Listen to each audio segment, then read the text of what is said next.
Okay, good morning everybody.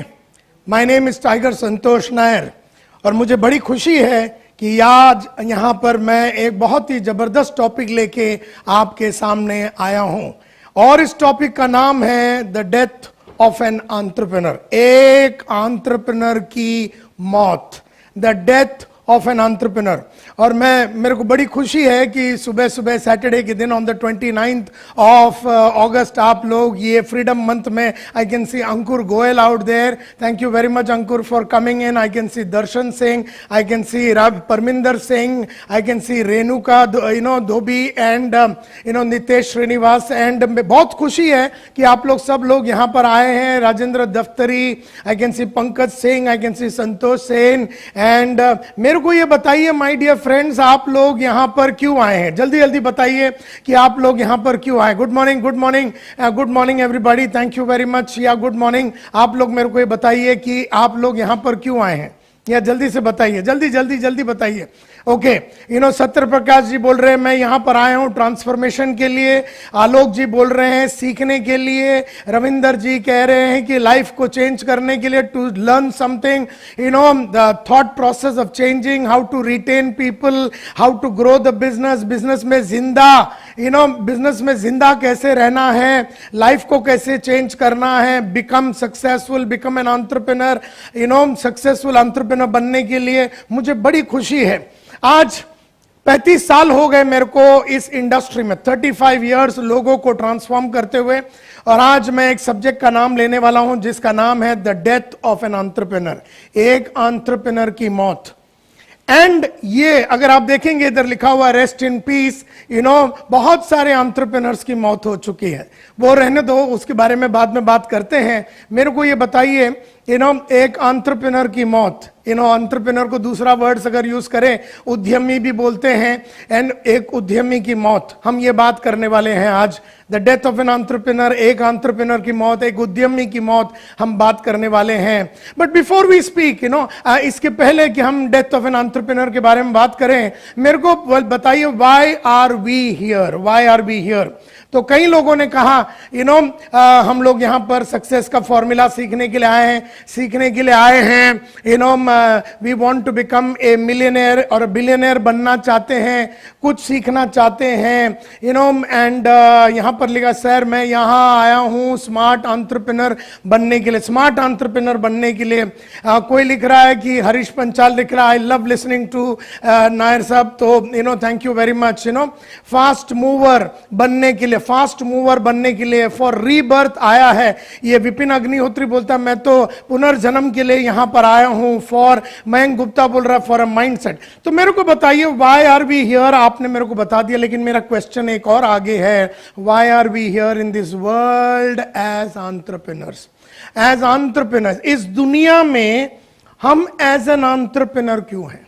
पहले तो आपने कहा कि वाई आर यू हियर, ये प्रोग्राम में आप क्यों आए। अभी मेरा क्वेश्चन थोड़ा सा अलग हो गया। मेरा क्वेश्चन ये है कि why are you there in this world, इस दुनिया में एज एन एंटरप्रेन्योर आप क्यों हैं इस दुनिया में। Yes, somebody has said helping others to help life and the planet। तो किसी ने कहा लाइफ चेंजिंग के लिए आए हैं, माइंडसेट फॉर गेटिंग रिच। ये तो बराबर है कि you want to become rich, but why are you in this world as an entrepreneur? To help others, to earn fame, to build an organization which is progressive and modern। Mitesh ji कह रहे हैं कि मैं एक ऐसा संस्था बनाना चाहता हूं जो प्रोग्रेसिव और मॉडर्न है, क्योंकि हमने कुछ अलग करना है। ऐसा किसी ने कहा, गुरु का आशीर्वाद के लिए आए हैं। We want, Deepak Merchant is saying I am here to leave a legacy behind. मैं यहां पर आया हूं अपना एक छाप छोड़ के जाने के लिए आया हूं। एंड कई लोगों ने यह कहा है कि हमें अपना एक छाप छोड़ना है। I want to, we are here in this world, किसी ने कहा टू लीव ए लेगेसी। इसका मतलब है कि मैं एक परंपरा छोड़ के जाना चाहता हूं, मैं एक लेगेसी छोड़ के जाना चाहता हूं। जैसे जमशेद जी नौरोज जी टाटा ने टाटा का लेगेसी छोड़ के चला गया, जैसे जेसी महेंद्र और केसी महेंद्र ने महिंद्रा एंड महिंद्रा को छोड़ के चले गए, जैसे रे क्रॉक ने मैकडोनल्ड बोल के इतनी महान कंपनी को वो छोड़ के गए। So they say that they have come here into this world to leave a legacy. हर आदमी यहां पर आता है, जैसे आज देखिए, भले ही नारायण मूर्ति रिटायर हो चुका है 10 साल 12 साल पहले, और उसने एक महान लेगेसी छोड़ के गया, इन्फोसिस बोल के एक लेगेसी छोड़ के चला गया। तो कहने का मतलब यह है कि जब मैंने पूछा कि हम लोग क्यों आए हैं इस दुनिया में, तो आपने एक कहा, और हम ये प्लैनेट पे एज एन एंटरप्रेन्योर क्यों हैं, तो ये भी आपने कहा। तो मेरा ये सवाल है कि how many of you would like to leave a legacy? Just say I. अगर आप लेगेसी छोड़ना चाहते हैं तो जस्ट से आई। धनंजय जी कह रहे हैं, नीरज कह रहा, दीपेश कह रहा है, अशोक कह रहा, अंकिता कह रही, शैलेश कह रहा, रविंद्र कह रहा, जितेश कह रहा, सौरभ कह रहा, चिन्मय कह रहा, I want to leave a legacy. मैं भी एक छाप छोड़ के जाना चाहता हूं, और ये भी आप लोगों ने कहा। तो मेरे को बताइए किसके मार्फत? कोई तो होगा ना आपका, लाइक हुम, कोई मरा हुआ होगा, या कोई डेड है या अलाइव है। किसके मार्फत छाप छोड़ना चाहते हैं? किस इंसान को देख के आपको लगता है कि मुझे इसके मार्फत बनना है? किसके मार्फत आप बनना चाहते हैं? लेगेसी छोड़ना चाहते हैं लाइक हुम? रोहित बोलता है like Santosh Nair, like the Tata, like you बहुत सारे, लाइक माय गुरुदेव। साले सब मेरे को पकड़ेंगे तो मैं तो ऐसे ही मर जाऊंगा। धीरू भाई Ambani, Vijay Anand, like my father, like संतोष नायर कोई कह रहा है, लाइक द टाटास कोई कह रहा है, कोई बिल गेट्स के माफत, यस कोई बिल गेट्स, अशोक कह रहा है बिल गेट्स, गौतम कह रहा है जेफ बेजोस के माफत, एलॉन मस्क के माफत, एलॉन मस्क जो टेस्ला का मालिक है, मुकेश अंबानी, बिल्कुल राइट। तो मैंने जब पूछा कि आप यहां पर क्यों हैं, तो आपने अपना रीजन बताया। मैंने पूछा कि आप इस दुनिया में एज एन एंटरप्रेन्योर क्यों है, तो आपने कहा लेगेसी छोड़ने के लिए, और बाकी सारे चीजों भी आपने कहा। फिर मैंने कहा किसके मार्फत बनना चाहते हैं, तो कईयों ने कई ब्यूटीफुल नाम दिए। तो let us see some of the entrepreneurs. आपने उनका नाम लिया, मेरा तो बहुत फेवरेट है जमशेदजी नौरोजी टाटा। 1870s 1870 में उन्होंने काम चालू किया था। अगर आप देखेंगे धीरूभाई अंबानी ने 1960s के एंड में काम चालू किया था। और अगर आप देखेंगे जेसी महेंद्र और केसी महेंद्र ने मिलकर महिंद्रा एंड महिंद्रा का एक लेगेसी छोड़ा। घनश्याम दास बिरला ने पूरा बिरला का एम्पायर पीछे छोड़ के चले गए। और थॉमस अल्वा एडिसन जिसने बल्ब बनाया था, my dear friends, ladies and gentleman, boys and girls, Thomas Alva Edison ने 1878 में एक बहुत सुंदर कंपनी बनाई जिसका नाम है जीई, जनरल इलेक्ट्रिक। और हमारा विजन कार्ड में, हमारा जो विजन कार्ड है, हमारे विजन कार्ड में ये लिखा हुआ है कि हमें भी जीई के माफत कंपनी बनाना है। और यही है हमारे रोल मॉडल्स जिनके माफत हम बनना चाहते हैं। थॉमस वॉटसन, जो अगला चित्र देख रहे हैं, थॉमस वॉटसन जो आईबीएम, जो बहुत बड़ी महान कंपनी आईबीएम, उसको उन्होंने कहा बनाया। और अगर आप देखेंगे रे क्रॉक, ये आदमी ने मैकडॉनल्ड्स को बनाया। इतना वर्ल्ड वाइड इन लोगों ने बनाया। और अगर आप देखेंगे इन लोगों ने, जो जमशेदजी नौरोज जी ने बनाया, उसका लेगेसी में अगर आप देखेंगे, उसके बाद एक सीईओ बना, फिर एक सीईओ बना, फिर जीआरडी टाटा बना, फिर रतन टाटा बना, फिर मिस्त्री आया, फिर अभी अपना वेंकट, अपना जो बैठा हुआ अभी नया वाला जो टाटा का जो चेयरमैन है आर वेंकटरेज। तो कहने का मतलब यह है कि आज टाटा जो है एक लेगेसी छोड़ के गया है। धीरूभाई ने चालू किया हुआ काम मुकेश अंबानी चला रहा है। जेसी महेंद्र और केसी महेंद्र के बाद केशव महेंद्र आया और बहुत सारे लोग आए और आज आनंद महेंद्र उसको चला रहे हैं। आप में से ये जो केरला के लोग हैं वो कोच्चा उसेप को बहुत मानते हैं। इन्होंने भी एक लेगेसी छोड़ा। मेरे बड़े प्रिय मित्र है वी गार्ड बोल के कंपनी के, लुलू मॉल जो है और लुलू वर्ल्ड वाइड जो है, यूसुफ अली बोल के, ये सब लोगों ने लेगेसी छोड़ के गए। एलॉन मस्क भी आज टेस्ला बोल के एक महान कंपनी को चला रहे हैं। एंड अगर आप देखेंगे स्टीव जॉब्स ने एप्पल बोल के कंपनी की महानता को छोड़ के गया है। आज एप्पल एक $2 ट्रिलियन कंपनी बन गया। वर्ल्ड का सबसे पहला कंपनी जो एक $2 ट्रिलियन कंपनी बना के चला गया है। ये सब लोगों ने लेगेसी छोड़ा है। तो my dear friends, to leave a legacy, अगर एक लेगेसी छोड़ना है तो हमें क्या करना पड़ेगा? What is that you will have to do to leave a legacy? कोई बता सकता है हमें क्या करना पड़ेगा अगर हमें लेगेसी छोड़ना है? एक महान संस्था बना के जाना है, एक बहुत ही बढ़िया काम करके बढ़िया सा संस्था बना के हमें इस दुनिया से अगर जाना है, what is that you will have to do? क्या करना पड़ेगा? a lot of hard work करना पड़ेगा, ऐसा आशीष सहगल जी बोल रहे हैं, हार्ड वर्क करना पड़ेगा, हमें जो अच्छा नहीं लगता वो करना पड़ेगा, कंसिस्टेंट फोकस करना पड़ेगा, नेटवर्क बनाना पड़ेगा, हेल्प करना पड़ेगा, स्मार्ट वर्क करना पड़ेगा, टीम बनाना पड़ेगा, कंसिस्टेंट नॉलेज को अपग्रेड करना पड़ेगा, ट्रांसफॉर्मेशन करना पड़ेगा, नॉलेज को बढ़ाना पड़ेगा, build a pipeline, think big, patience. बहुत बढ़िया। तो आप लोगों ने सबने मेरे को कहा कि अगर हमें आगे बढ़ना है और हमें एक लेगेसी छोड़ना है तो हमें क्या करना पड़ेगा? तो मेरा यह मानना, आप सब लोगों ने जो भी कहा वो सब राइट ही है, लेकिन मेरा यह मानना है कि अगर अपने को एक लेगेसी छोड़ना है, we will have to create an autopilot organisation. क्योंकि अगर आप देखेंगे आज रतन टाटा जो है, उसके पहले जो JRD टाटा चलाते थे, उसके पहले सकत वाला चलाते थे, उसके पहले बहुत सारा पहले जमशेदजी नौरोज जी टाटा चलाते हैं। उन्होंने क्या किया? एक ऑटो पायलट ऑर्गेनाइजेशन बनाया। एक पहला काम जो आपको करना है वो है, जो संस्था है हमारी उसको ऑटो पायलट ऑर्गेनाइजेशन बनाना पड़ेगा। उस संस्था के अंदर फिर ऑटो एक्सपोनेंशियल ऑर्गेनाइजेशन बनाना पड़ेगा और उसके बाद उस कंपनी को ऑटो ट्रांसफॉर्मिंग ऑर्गेनाइजेशन बनाना पड़ेगा। यह मान्य नहीं रखता कि आपने एक छोटा दुकान चला रहे हैं कहीं पर कानपुर में, क्योंकि एक छोटा दुकान ही था वॉलमार्ट, और आज वॉलमार्ट जो है $500 बिलियन का कंपनी है, वर्ल्ड का सबसे बड़ा रिटेल कंपनी है, जो एक दुकान से शुरू हुई थी, एक छोटा सा दुकान से शुरू हुई थी। अगर आप देखेंगे आज सैमसंग, आप सैमसंग को देखेंगे तो 1936 में सैमसंग किराने का दुकान था। सैमसंग जो है किराने का दुकान था 1936 में, एक छोटा सा साउथ कोरिया में किराने का दुकान, और फिर उसका मालिक ने उसे बनाया ऑटो पायलट ऑर्गेनाइजेशन, फिर वो कंपनी को बनाया ऑटो एक्सपोनेंशियल ऑर्गेनाइजेशन, और फिर वो कंपनी को बनाया ऑटो ट्रांसफॉर्मिंग ऑर्गेनाइजेशन। तो अगर आपको अपना लेगेसी छोड़ के जाना है तो आपको ये 3 चीज करना पड़ेगा। तो मुझसे लोग पूछते हैं, सर ये auto pilot, auto exponential, auto transforming company का मतलब क्या है? आपको हमेशा याद रखने, आपो अयो ऑटो, आपो अयो ऑटो। लिखो जल्दी से लिखो, आपो अयो ऑटो, एपीओ एटीओ, जल्दी से लिखिए, एपीओ एटीओ। आपको पहला बनाना पड़ेगा एक ऑटो पायलट ऑर्गेनाइजेशन, उसके बाद आपको बनाना पड़ेगा एक ऑटो एक्सपोनेंशियल ऑर्गेनाइजेशन, और उसके बाद आपको बनाना पड़ेगा एक ऑटो ट्रांसफॉर्मिंग कंपनी। ये 3 चीज आपको बनाना पड़ेगा। तो मुझसे लोग पूछते हैं कि ऑटो ट्रांसफॉर्मिंग कंपनी क्या होता है नायर साहब? ऑटो ट्रांसफॉर्मिंग कंपनी एक ऐसी कंपनी होता है विच रन्स ऑन इट्स ओन, जो आपे आप चलती है।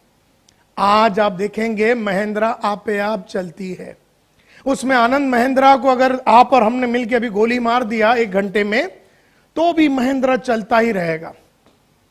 आप और हमने अगर रतन टाटा को गोली मार दिया तो भी टाटा चलता ही रहेगा। आप और हमने मिलके अगर आप कुमार मंगलम बिरला को गोली मार देंगे तो बिरला के 100 कंपनी से ऊपर ये चलती ही रहेगी। लेकिन अगर आपको गोली मार दिया गया तो ये कंपनी आज शाम को बंद हो जाएगी। तो कहने का मतलब है कि ऑटो पायलट ऑर्गेनाइजेशन का मतलब है एक ऐसी संस्था विच रन्स ऑन इट्स ओन, जो आपे आप चलती है। ऑटो एक्सपोनेंशियल ऑर्गेनाइजेशन का मतलब है एक ऐसी संस्था जो आपे आप ग्रो होती है। और ऑटो ट्रांसफॉर्मिंग कंपनी का मतलब है कि जो एक कंपनी जो आपे आप ट्रांसफॉर्म होती है। वक्त जैसा बीतता है, परिवर्तित होता है, वक्त जैसे जैसे आगे बढ़ता है, टेक्नोलॉजिकल चेंजेस होता है, सोशल चेंजेस जब भी होता है, इकोनॉमिक चेंजेस जैसे जैसे होता है, वातावरण को स्मेल करते हुए, वातावरण को जांचते हुए ये कंपनी अपने आप को ऑटोमेटिकली ट्रांसफॉर्म करती है। तो एक ऑटो पायलट ऑर्गेनाइजेशन। तो जितने भी लोगों ने कहा कि मुझे लेगेसी छोड़ना है, जिसने भी कहा कि मुझे लेगेसी छोड़ना है, तो सबसे पहला आपको आपो बनाना पड़ेगा, यानी एक ऐसी संस्था जो आपके बिना चले। फिर उसको वो संस्था में ऐसी ऐसी चीजें डालनी पड़ेगी जो आपके बिना ग्रो होते रहे। फिर आपको उस संस्था में ऐसी ऐसी चीज डालनी पड़ेगी कि जो वक्त के पहले और वक्त के साथ साथ आपे आप ट्रांसफॉर्म होते रहे। सो ऑटो पायलट यानी कि एक ऐसी company which runs on its own. Auto exponential means वो ग्रो होता है आप आप। एंड ऑटो ट्रांसफॉर्मिंग का मतलब है कि वो आप ट्रांसफॉर्म होती है। अच्छा मेरे को बताइए, क्या ये जो चित्र हमने देखा रतन टाटा, ये जो जमशेदजी नौरोजी टाटा, या फिर हमने धीरूभाई अंबानी का चित्र देखा, क्या ये लोग सब ने auto pilot, auto exponential, auto transforming company बनाया? यस और नो, खाली लिखिए वाई और एन, यस और नो। दीपेश जी बोल रहे यस, बनाया इन्होंने हमारे आंखों के सामने। ये एक जमाने का किराने का दुकान था, एक जमाने में छोटी सी एक गैरेज में शुरू हुआ था। एक जमाने में थॉमस वॉटसन ने अपने गैरेज में शुरू किया था। आज वर्ल्ड वाइड ऑर्गेनाइजेशन है IBM। अगर आप देखेंगे माइक्रोसॉफ्ट जो है, माइक्रोसॉफ्ट जो बिल गेट्स है और उसके जो मित्र है स्टीव वॉजनिक, उन्होंने अपने गैरेज में चालू किया था। तो गैरेज से आज देखिए कहां, आज आप देखेंगे कि स्टीव जॉब्स ने जो एप्पल चालू किया था, उन्होंने अपने मदर के गैरेज से चालू किया था। तो गैरेज से they have all been in a position to build an autopilot, auto exponential, auto transforming organisation. क्या ये लोग सब ने बिल्ड किया? तो सब ने कहा यस, यस, सब ने कहा yes. Have they built it? The answer is yes. क्या इन लोगों ने बनाया है एक ऑटो पायलट ऑर्गेनाइजेशन? और आज ये महान कंपनी बनी है, लेकिन इन्होंने बनाया है। तो क्वेश्चन ये है, क्या हमने बनाया? यस और नो। क्या हमने बनाया? क्या आज हम विड्रॉ कर सकते हैं और अपनी company auto pilot, auto exponential, auto transforming, क्या हमने बनाया? और दिल पे हाथ रख के बताना, क्योंकि all progress starts by telling the truth. सच बोलेंगे तो काम शुरू होगा। सब ने कहा सर हमने नहीं बनाया है, हमने नहीं बनाया। सब ने कहा हमने नहीं बनाया। प्रकाश पटेल जी कह रहे हैं हम working on it. Thank you very much Prakash ji, Baroda से ज्वाइन किए हैं Prakash ji, thank you very much. कोई कह रहा यस हम बनाना, कैसे बनाना है किसी ने ये भी पूछा, कैसे बनाना है। अमित केडिया जी पूछ रहे हैं, बिमल जी बोल रहे हैं on process, working on it, I want to build it. तो have we build it? The question is, क्या हमने बिल्ड किया है? The answer is no. Okay, why? Why? क्यों? क्यों? क्योंकि अगर आप बैजूस को देखेंगे, आज आप बैजूस को देखेंगे, $11 बिलियन का हो गया 10 साल में। क्यों हमारी आज तक नहीं बनी? क्यों नहीं बनी? 10 साल हो गए, 20 साल हो गए, 25 साल हो गए, 35 साल हो गए, कोई कोई धंधे में 25 ईयर्स हो गया, 35 ईयर्स हो गया, अभी तक ये क्यों नहीं बना है? ये क्यों नहीं बना है? Due to old believes and working methodology, ऐसा दीपेश लिखता है। Never think about auto organization, Shailesh ji बोलते हैं हमने तो कभी सोचा ही नहीं कैसे बनाना है। मनीष जी पूछ रहे हैं lack of consistency and no proper process की वजह से नहीं बना है। लैक ऑफ प्रॉपर नॉलेज, ये प्रॉपर नॉलेज नहीं था। नो थिंकिंग, उस तरह का हमारा सोच ही नहीं था। लैक ऑफ लर्निंग, सर कभी सोचा ही नहीं, ऐसे कहीं उन्होंने लिखा। No mindset to create it, आपका साथ चाहिए, ऐसा किसी ने लिखा। नो नॉलेज, इंप्लीमेंट नहीं किया। नो स्ट्रॉन्ग विल, हमारा बहुत स्ट्रॉन्ग विल नहीं है। No self belief, lack of proper guidance. हमने क्यों नहीं बनाया? तो यहां पर क्वेश्चन ये है कि हमने क्यों नहीं बनाया। जब हमने धंधा चालू किया था तो हम भी चाहते थे कि महान संस्था बने, हम भी चाहते थे कि ये ना एक लेगेसी को हम छोड़ के जावे, एक छाप हम छोड़ के जावे। तो ये क्यों नहीं बनी? मेरा ये मानना है, आपने सब लोगों ने कहा ये सब चीज, आपने जो भी कहा कि स्ट्रॉन्ग विल नहीं है, बिलीफ नहीं है, मालूम नहीं है, ये सब का मतलब एक ही है कि ये क्यों नहीं बना? क्योंकि many of us died before we could build it. हम में से कई लोग की मौत ऑलरेडी हो चुकी है। तो आज का टॉपिक ही ये है, हम में से कई लोग, many of us have died before we could build it. हम जिंदा हैं, हम खाली हमारा दिल धड़क रहा, लेकिन एज ए धंधे वाला, एज एन उद्यमी, हमारी मौत हो चुकी है। Many of us have died before we could build it. हम क्यों नहीं बना पाए? सिंपल बात है कि हमारी मौत हो चुकी है। You know, and welcome therefore my dear friends, आज का ये प्रोग्राम जिसका नाम है the death of an entrepreneur. हमारी मौत हो चुकी है। मुद्दा ये है, हैव वी रियली डाइड? क्या सचमुच में हम मर गए हैं? द क्वेश्चन इज, क्या हम सचमुच में परलोक सिधार गए हैं? यस और नो? नो। अंकिता कह रही है नहीं, वीर कह रहा नहीं, हम वैसे नहीं मरे। Have we died? नो, हम परलोक नहीं सुधार गए, हम ऊपर नहीं चले गए। वी जस्ट लुक अलाइव, हम जिंदा दिखते हैं, हम जिंदा दिखते हैं, वी जस्ट लुक अलाइव। लेकिन हमारा जो स्पिरिट है ना, हमारा जो कुछ कर दिखाने की भावना, हमारा टाटा बनाने का जो स्पिरिट है, वो स्पिरिट बहुत टाइम पहले मर चुका है, बहुत टाइम पहले।